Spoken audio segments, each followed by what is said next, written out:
Swayam Prabha, Digital India, Educated India.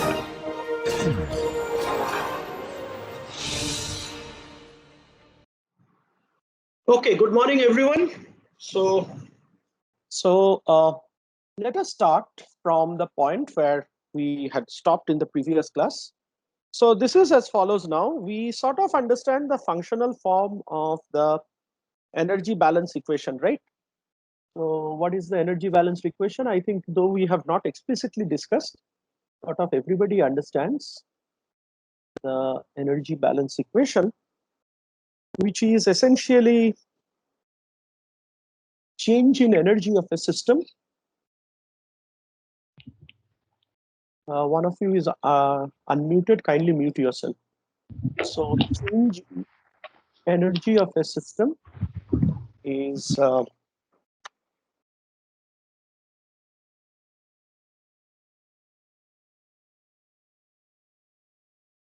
this we all understand, right? So if we have a system of whatever form,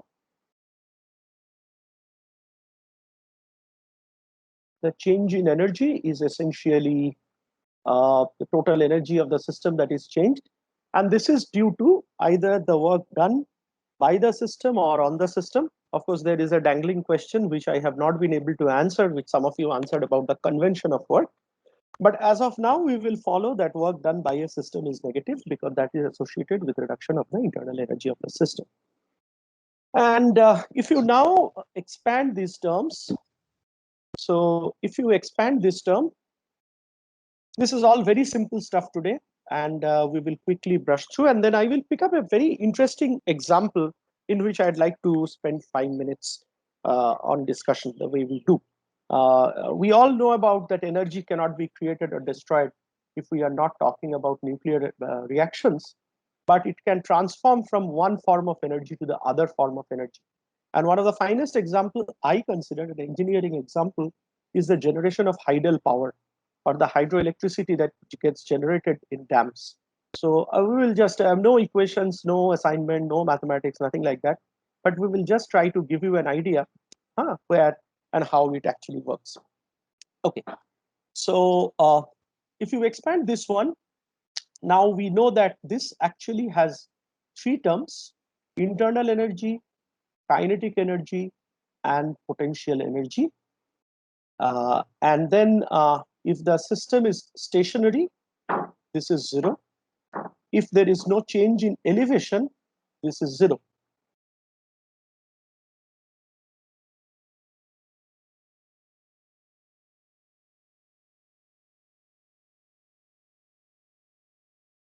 And therefore, what we essentially get is, I guess everybody understands why this delta over here and Q and W comes with this del sign. It's the exact and inexact differential, which are thermodynamically related to the state function and the path function, or state variable and path variable.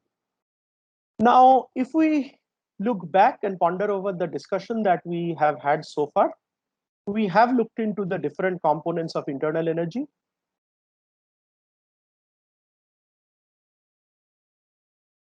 We sort of know the different components of different types of heat transfer mode.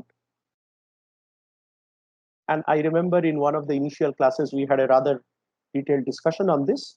And if you remember what we discussed in the last few minutes of the class, we actually started to talk about, I mean, this is something I will just rush through because you all know it. And I will just pick up the basic stuff that is required, which are the different forms of work, right? The different forms of work.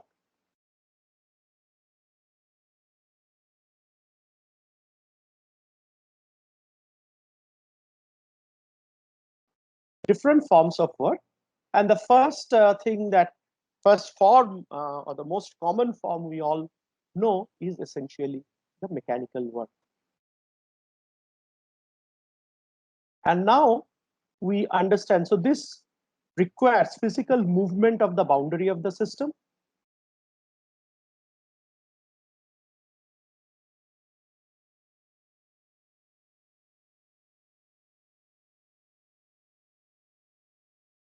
And therefore, from the discussion we had about a system, if all the boundaries are rigid and unmovable, you cannot have any mechanical work. A system which cannot expand or contract in size, in physical dimension, cannot perform any mechanical work. This, I guess, all of us understand very clearly. We knew about closed system, isolated system, open system, this, that, but I think these should be very clearly understood by you.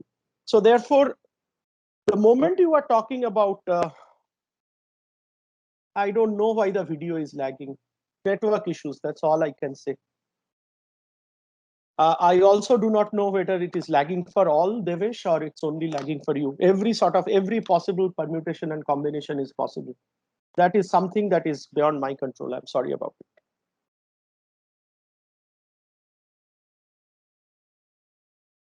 Okay. So there has to be a physical movement of the boundary that we all know. We all know about, I mean, right from our school days, we have been talking about mechanical work, but still for the sake of completeness, let me write down the functional form or the mathematical form. So state 1 to state 2.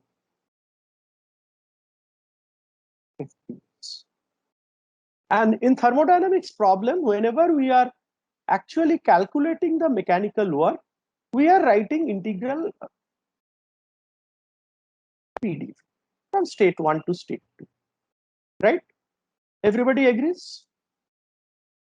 For any system that exhibits a pressure volume type work, of course, we understand that the moment, whatever be the nature of the system, be it a piston cylinder, where the piston moves up and down, or it's an expanding balloon, or whatever, the moment the boundary, physical boundary moves, there is a change in the volume of the system, and consequently, unless specifically mentioned, there is also a change in the pressure of the system. And therefore, we always calculate work as integral PdV. All of you can convince yourself that this formula and this formula are same. This might be boring for 85 of you, but maybe 10 of you will sort of realize it. All of you can understand that these two are same. By now, the class is quite used to my way of teaching. So the very fundamental question, we all learned work done is FDS, right? Force into displacement. And then when we are calculating in thermodynamics, we are always writing it to be integral PdV, whatever be the sign. All of you understand they are same?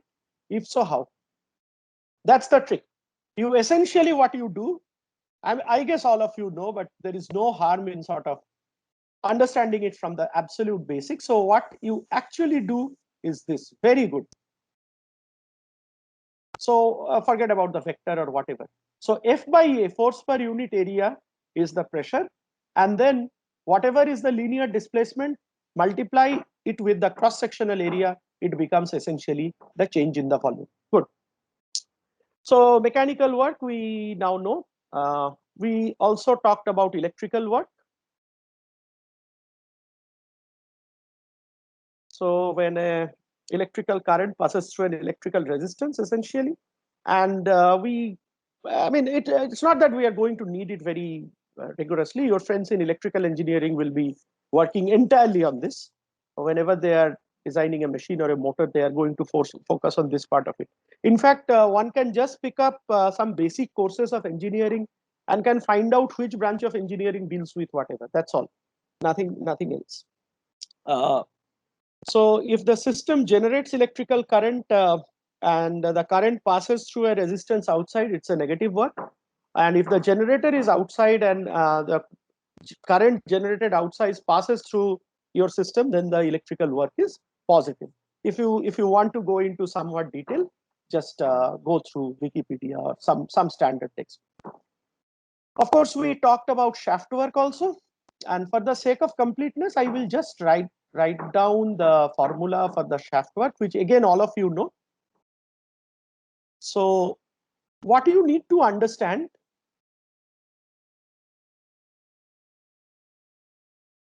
that there is this shaft work is actually nothing new based on whatever is already written on the slide. It's actually a special case of mechanical work.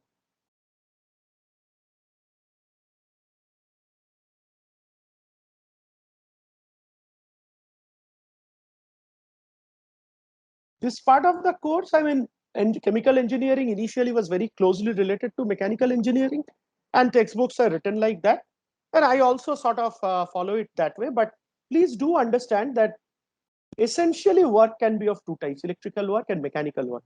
Shaft work, flow work, spring work, all these things are nothing but special cases of mechanical work. So shaft work is nothing but a special case of mechanical work. And though we are not mechanical engineers, but we need to understand the rationale for shaft work. And what is that? That in mechanical work, if you would like to sort of perform large amount of work, which is necessary for many engineering application, right? Either your force has to be very large, and whatever large force you apply, you need to multiply it with a high distance, displacement, which may not be that easy. When effort to achieve some practical level of work, maybe to lift off a aircraft, you will find that you need to traverse a distance of 10 kilometers. Now that is not possible. So what you simply do, you simply convert this distance traveled into a rotation of a shaft. So we all know what is a shaft. I won't go into any detail. I will just write down for the sake of completeness. So this is a shaft with radius r. And don't worry about exam and derivation and all these things. Nothing is going to be required. This is something I want it to be used more as an archival. You must have it. I mean, you will eventually forget all these things, but you must have it as a knowledgeable engineer. So n is the rotational speed.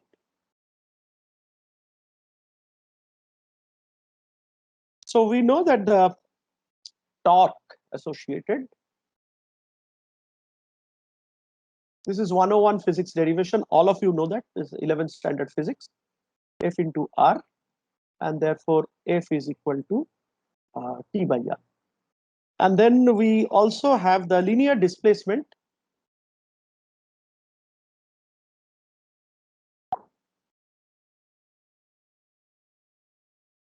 For n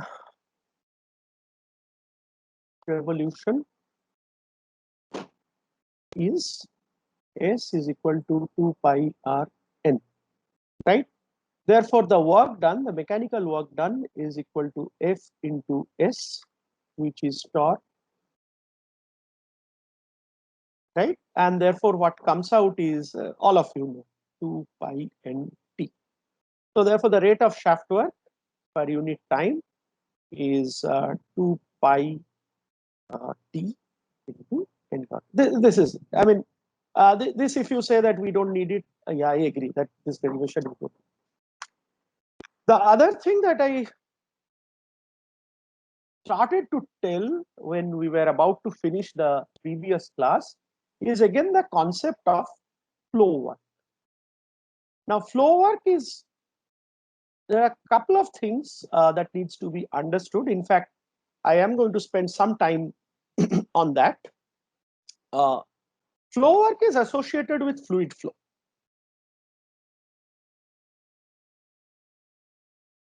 And we talked about an example that if you have a liquid chamber filled with liquid and you would like to push some fluid into it, right? Since there is a hydrostatic head acting over here, so normally liquid will not go in. Liquid will come out from this one because of the pressure that's getting generated because of the hydrostatic head. That we all understand. So if you want to push some liquid in through this channel or through this conduit, what needs to be done? You need to overcome this head or this resistance caused by the pressure, right? So essentially, it's working against that much amount of pressure and pushing the liquid in, right? So this is what is conceptually known as flow work. There is again flow work. Please remember, it is nothing but a special form of mechanical work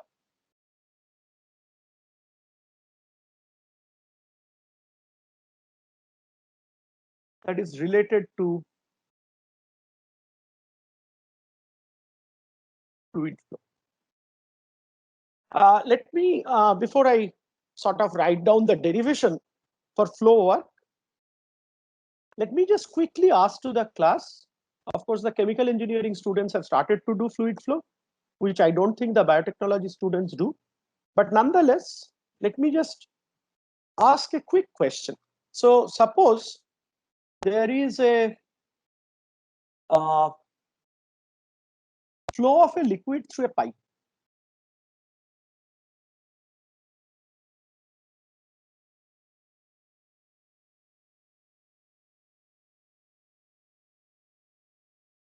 And another condition I will impose, the density is constant.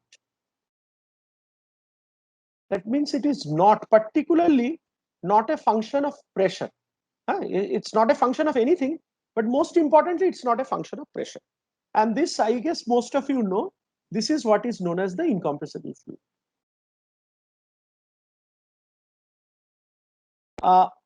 Most of the thermodynamics, okay, this is what is known as incompressible fluid. So what happens is, if some liquid is now flowing, what is the flow rate? Or what are the different flow rates you can have?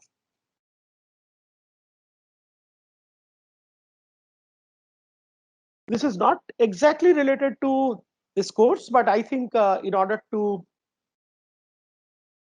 yeah, Vardhan, cross-sectional area into velocity. So what is velocity?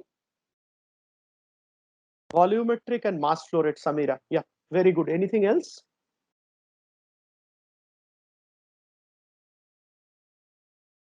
I would like some of the biotech students to kindly respond to this, because chemical engineering students probably have already been talked about the different flow rates in fluid flow course. But nonetheless, good, Samira. And Vardhan, you are very close to it. What's that answer? Not a, look into my question, different flow rates. Well, it turns out flux into cross-sectional area, Pravina. Okay, so what is flux? What exactly is fluid flux in this case? Be very careful before you use a word. In science, every word matters. Okay, I will not waste time because this is not something that I'm going to teach. Mass flux, why don't you say mass flow rate or whatever? Okay, so there can be three flow rates. Volumetric flow rate,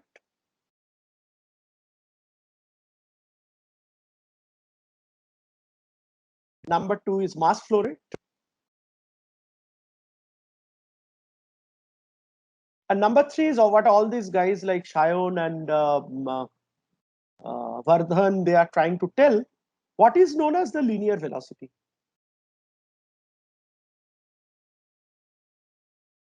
So volumetric flow rate is typically denoted by Q. Mass flow rate is typically denoted by Q dot or M dot or whatever. And linear velocity is written as V. This is also written as capital V at times. It doesn't matter. So what is linear velocity? Linear velocity is the volumetric flow rate divided by the cross-sectional area, right? So if one says that fluid is flowing at a rate of 2 meters per second, that is highly possible. 2 meters per second, and you know the cross-sectional area, then you can calculate. Of course, there are a lot of additional things like velocity profile, this, that. I'm not going to go into any one of those. The only take-home message is that whenever we are talking about a fluid flow,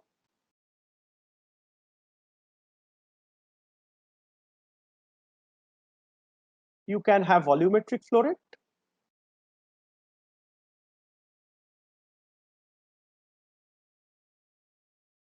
you can have mass flow rate, and you can also have a linear velocity, which is right. So now let me just write down the formalism of flow work. That is sort of the last thing I'm going to cover here, and then I will move on to something more interesting. So let's say we have a system over here. This is an important concept, and typically chemical engineers do not talk about this concept. Do not talk. Let me also tell you. So let's say this is a system, and this is the boundary.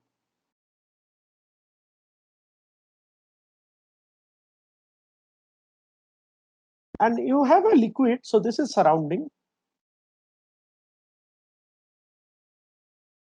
So the surrounding is pushing some amount of liquid into the system. So who is performing the work? Surrounding is performing. And what are you trying to push in? You are pushing in unit mass of fluid. That's an assumption we are making. Unit mass of fluid is being pushed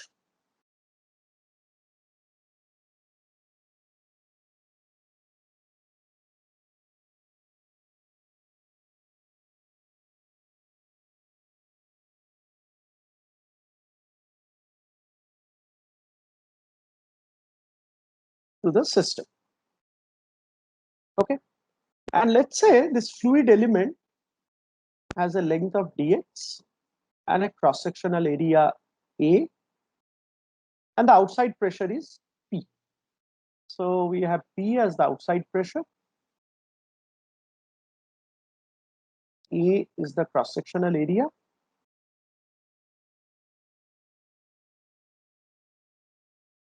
And dx is the length of the element.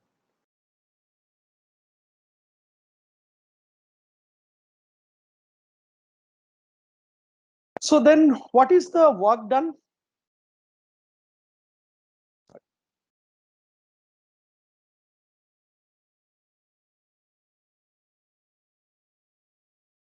So what is the work done? These are a little boring compared to what we have studied so far. So just give me a couple of minutes for completing it, and then we will again pick up something interesting. Just give me some time. These are occupational hazard, this type of routine monotonic stuff. Couple of lectures today, and the next lecture will be a bit boring. So what is the flow work done? It is P into, what is the force applied on this element? So it's PA, and displacement is dx. So this is PA dx. Okay. Now what we have, let the mass flow rate be m dot.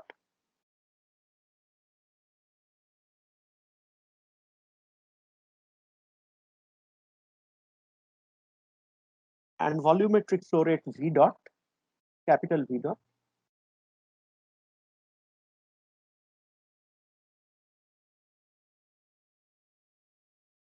So what we have is this.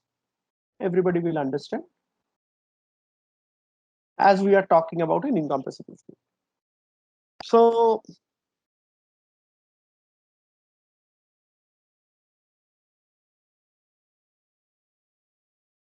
if we'd like to find out the rate of flow work, or the power essentially, dW dt, what do we get? We get this as PA dx dt. This is obvious. And this particular, why this rate I'm coming, probably many of you will take it for granted, but there is a very, very big deviation when we talk about a rate form of the energy balance in thermodynamics, in classical thermodynamics. And I'm sorry, I should be T. And what is this dx dt? What is this dx dt for a fluid flowing fluid? What is this dx dt? It's the linear velocity. Very good. So what you get is P into a v, or v dot. Yeah, linear velocity, whatever. Right? And what is a into v dot? No, whatever. It's sorry. Yeah. So this is small v. Sorry, I just sort of got a little carried away. This is small v, or v dot, or let's write it as v only.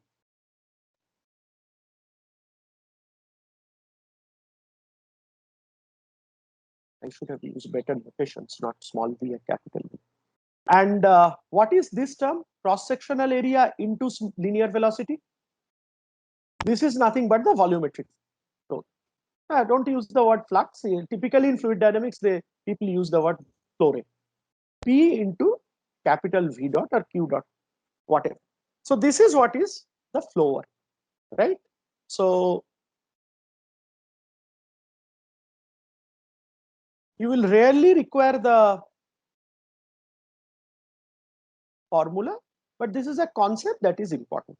And one of the very nice examples we actually gave is, so just any doubts I will take up. Please see if you have any doubts. This PPT I'm going to mail. The previous PPT I will mail today itself, the scribbles, and the recordings are anyway with you. So should not be a problem. I'm not even inviting discussion or doubts right now because these are very, very routine and mundane stuff. Okay. So one nice example that you can remember, which is also related to, okay. So one example of this flow work is filling up of a tank.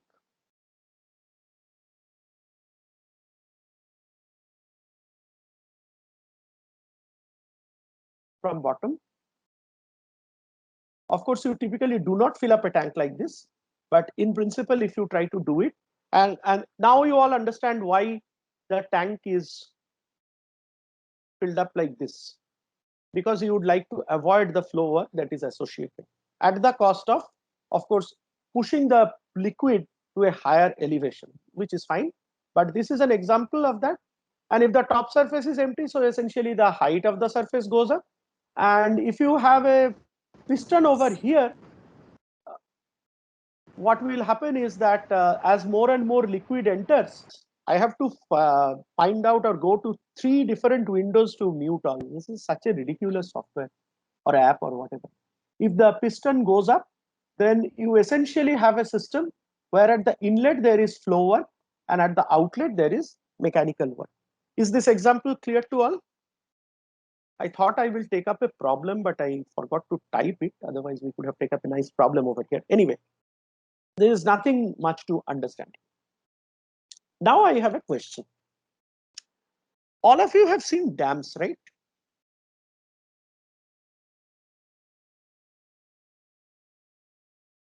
Or hydroelectric plants. Yeah, so something like this.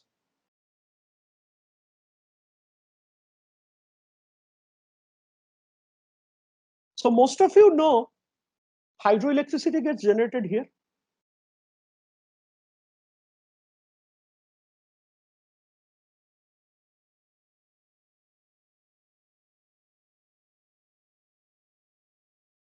I have 2 questions. One is related to what we have been talking and what is not related to what we have been talking.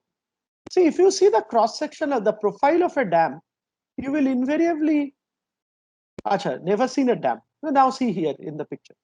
So if you invariably see a dam, the profile in the front is slanted, right?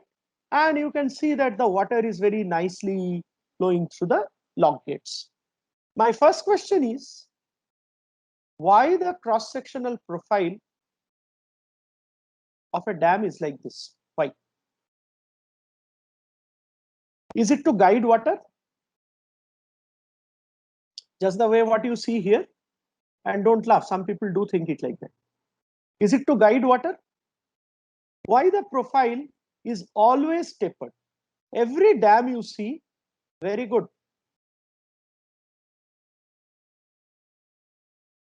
has a tapered profile. It's a very knowledgeable class. I don't have to teach anything. And we understand that as the height increases, it's essentially simple rho gh or the hydrostatic pressure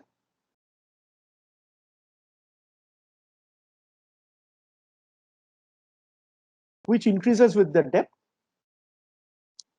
to essentially sustain that. That's perfectly fine. Okay. Now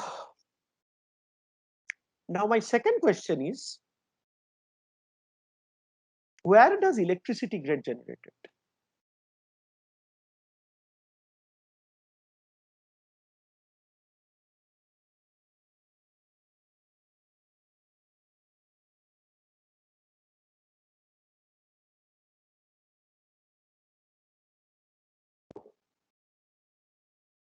Where is a turbine? Rishi? At the bottom, the turbine is rotated. Okay. So at the bottom, so turbine is somewhere over here. Samira?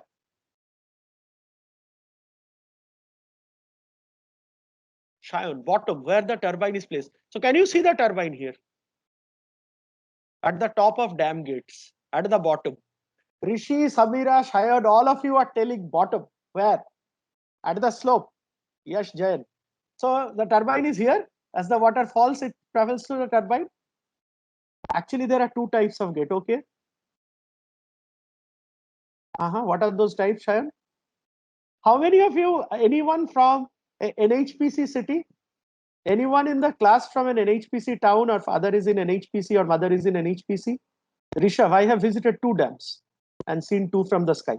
So those of you who are telling, so Shayan's answer is very close, but Samira and Rishabh and others who were writing that there is a turbine at the bottom, please do realize that this particular structure or figure, what you see over here, that's an advantage of taking an online class, because I could quickly copy paste a figure of a dam. You do not see the hardware for electricity generation from the front end.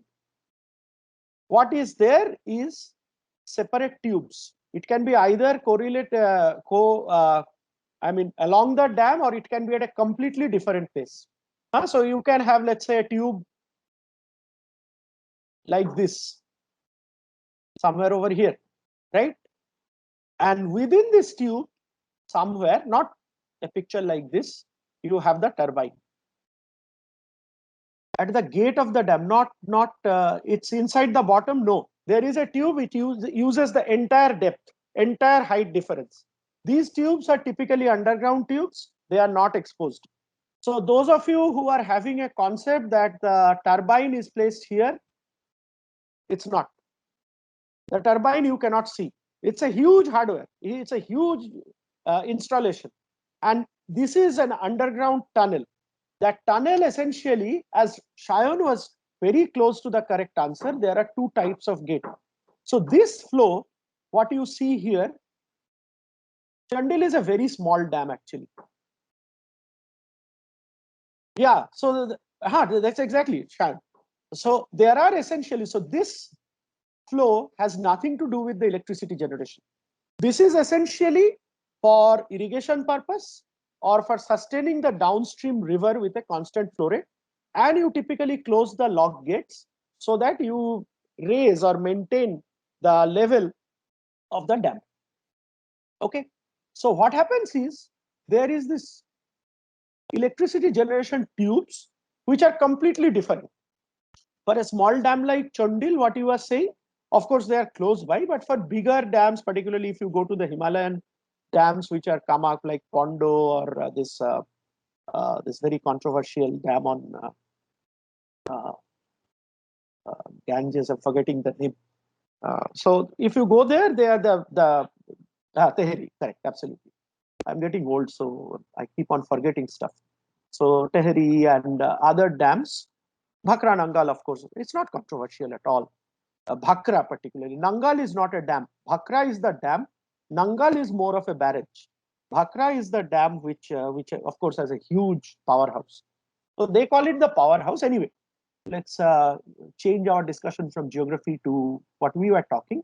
So you essentially have this type of a tube, which Shayan is referring to as different types of gates. And then somewhere you have a turbine over here, right?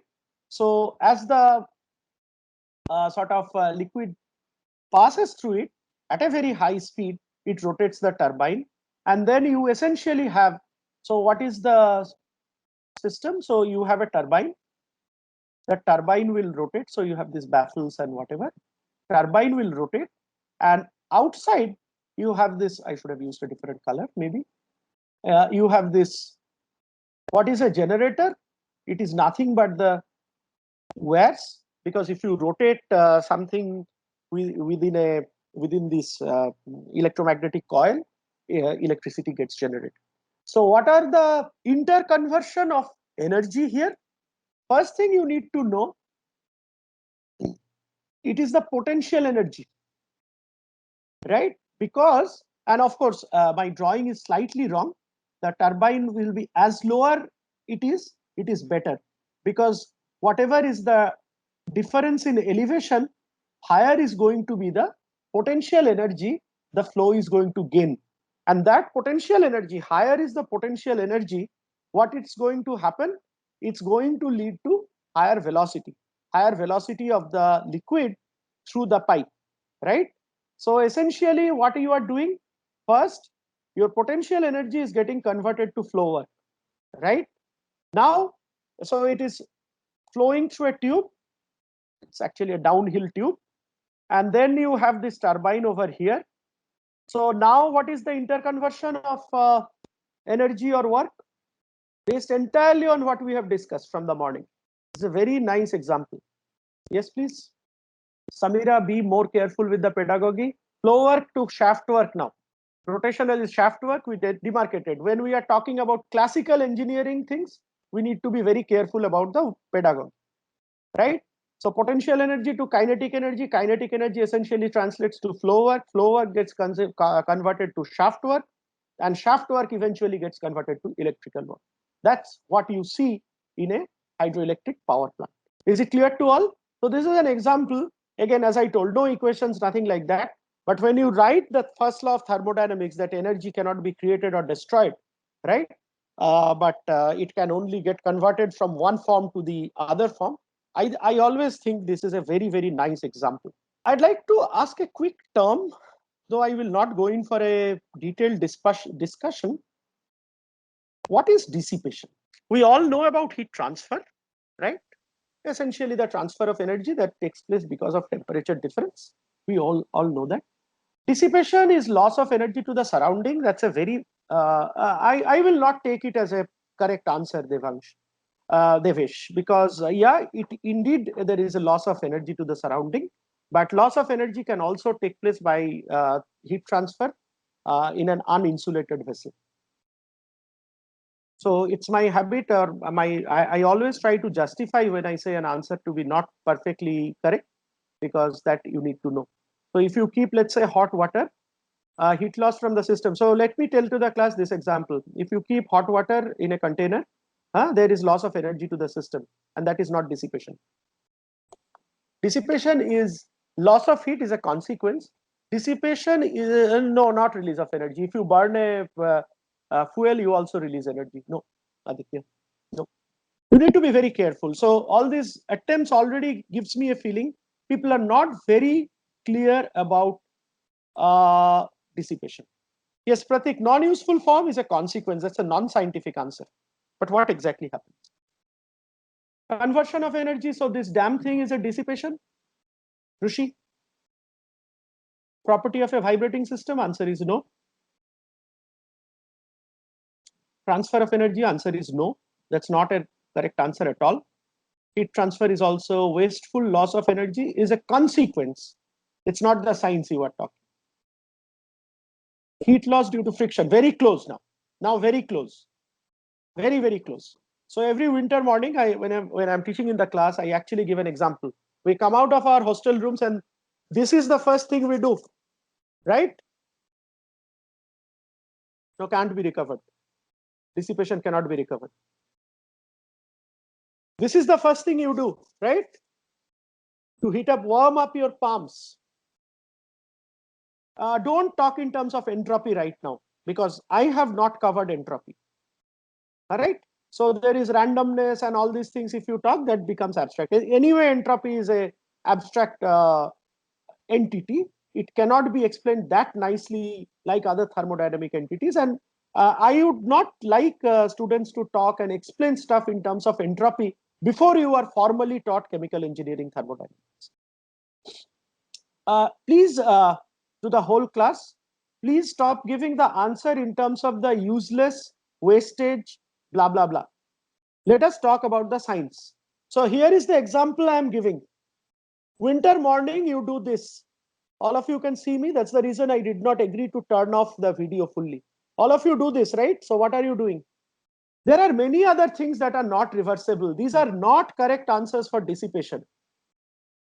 I'm trying to see all the answers you are giving are peripheral answers. I'm not 100% pleased. So now you stop giving all those irreversible, reversible, this, that, unrecoverable. Huh? Any irreversible process, there is some loss of energy. Even with a, if you can minimize the dissipation. So what exactly is this example I'm giving? Why are you not following this? What is happening? There was one answer which was closest, I said, which talked about friction. Gaurav Jha. That was the closest one. So what is dissipation? It's interconversion of energy or interconversion of work into heat. Check out what is dissipation in the net, and that is what it means. Heat is produced due to friction. So why there is friction? Because I'm doing work. There is displacement, right? And because of friction, right? So dissipation happens because of friction in whatever form, either liquid friction or solid friction, right? And that gets converted to work. And this work is, as many of you were correctly pointing out, this work is not useful. This is not helping, right, in sort of driving your machine or generating your electricity or whatever. So that's why when you say that dissipation is non-useful work, I do agree to it, right? Non-useful, it is irreversible, you cannot recover it. All of them are correct. But the genesis of dissipation is its interconversion of part of work into energy, into heat, primarily because of friction. So, do you think in a system like this there will be dissipation? There can be dissipation. Why, Samira? This is not a great example actually, but any one of you have seen long distance crude oil transportation lines? It doesn't have to be rough surface. No slip is enough. Shaft is no, Samira, not even shaft. When the liquid is flowing through the tube at the wall itself, there will be some bit of dissipation. Viscosity effect, yes, good. Rotational friction, partly if you are talking only about the shaft, but there can be sort of rolling friction as well. Anyone has seen this? Anyone from place like UPPC Pata or something like that? So if you see a long distance crude oil transportation line, you will see actually two things. There is a concept of what is known as booster pump from some 150, 200 kilometer apart, right? Because essentially in fluid flow, you are learning about pressure drop and stuff like that. So the head sort of reduces and you need to sort of again, so what is a pump, by the way? What exactly does a pump do? Everything is related actually. Everything can be taught here. What does a pump do? Pressure difference to make flow. Can you correlate to additional push? Can you use a Shayan? So can you use a more technical language? It imparts more energy to the moving fluid, more kinetic energy. That's it. So work to kinetic energy is actually what the. So Karan, what is work to kinetic energy? Is the conversion from work to kinetic energy or something else? Well, it is doubtful, Ayush, whether it amplifies the velocity all the time. It enhances the kinetic energy. It converts mechanical energy to flow work. Not exactly mechanical energy. We're rotating a shaft with the help of electricity. So it's not exactly mechanical energy. So when you plug in the pump when you turn on the pump, it draws electricity from the mains, right? So there is electrical work. Now it is connected to a shaft. So that electrical work gets converted to shaft work. Now that shaft comes, so we are essentially talking about a centrifugal pump, of course. There can be reciprocating pumps as well. So that shaft now is rotating and the liquid is coming in contact with that shaft. So the shaft work is now getting converted into the kinetic energy, right, of the fluid or flow work, as you have correctly pointed out. So all these, like from a dam to a pump or everything, these are essentially devices where there are lot of interconversions of work and energy from one form to the other form that can be seen, right? It helps in overcoming frictional losses and associated pressure drops. And what is this frictional loss, Mr. Shayan Maiti? It doesn't act like a conversion machine current. These are actually, you can look into it in a non-pedagogic form. In a loose manner, you can say these are charging stations. These are charging ports. An intermediate pump is nothing but a charging port. What are you charging? Just the way you go take your mobile, or you do some charging of your mobile from time to time so that you can sustain it, right? So these are charging points where you actually charge with what? With more amount of energy, not even K, because you do not charge with K. Ultimately, it gets converted to kinetic energy. You start charging with electrical energy, that gets converted to shaft energy, that shaft energy gets converted to shaft work, right? So electrical work gets converted to shaft work, and shaft work gets converted to flow work. Flow work is nothing but manifestation of kinetic energy. Is it clear to all? In most cases, there is interconversion of electrical work to shaft work, even a ceiling fan, for example. Shayan, what you are essentially talking is nothing but dissipation. That is exactly. So see, this is where the disconnect is. I talked about dissipation, and now since you have been taught about loss in velocity, loss in pressure, this and that, you are sticking to those pedagogies. What you are essentially talking, the loss in pressure due to viscosity, is nothing but dissipation. Why do you lose energy? First question is, there is flow, right? There is flow through a pipe. And you now say that as you travel along a distance, there is loss in energy. Why do you lose energy? You know very well energy cannot be destroyed or created. So energy is somehow reducing. So why is it reducing? It is getting lost to the surrounding. That is the reason why many of your friends were talking about dissipation as the useless work, and it is lost and you cannot retrieve it back, this and that. So what is happening? From a thermodynamic standpoint, there is actually dissipation. Of course, I am not writing the formula for dissipation.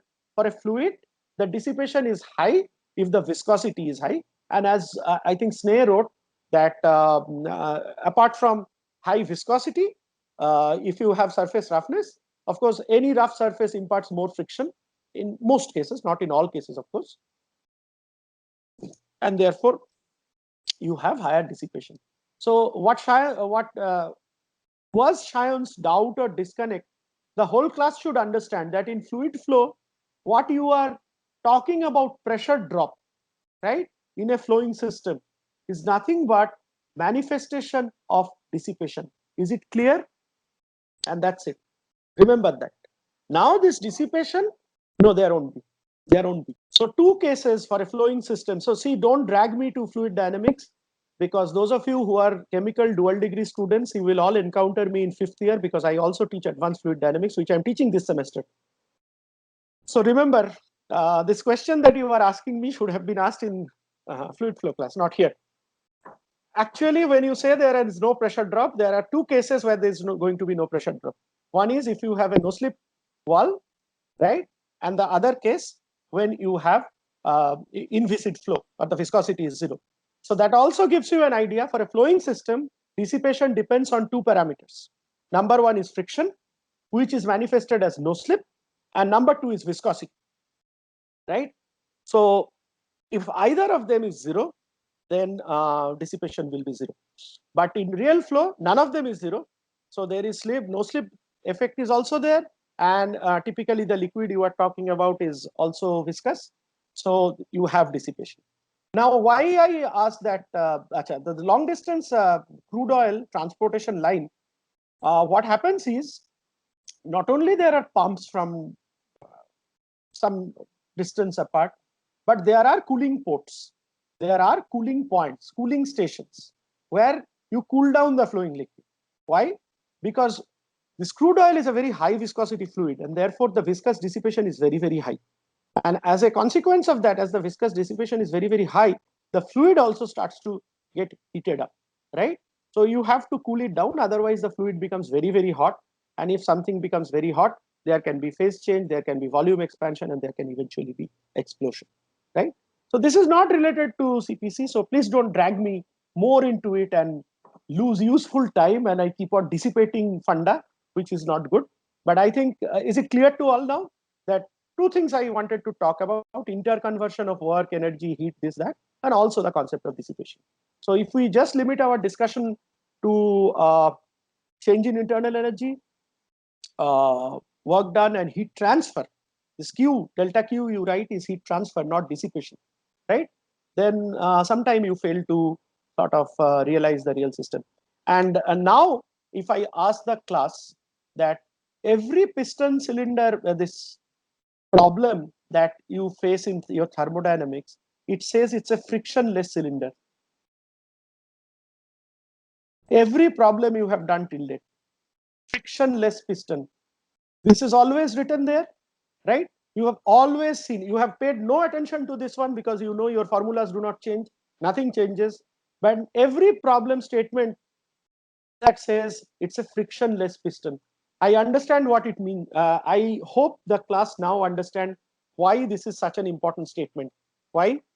Because by this statement, the paper setter is helping you in actually setting, yeah, Samira, correct. Dissipation is 0. Vardhan, don't say dissipation. It means dissipation is equal to 0. Is it clear to all? I have to stop now. We're running out of time. Thank you very much.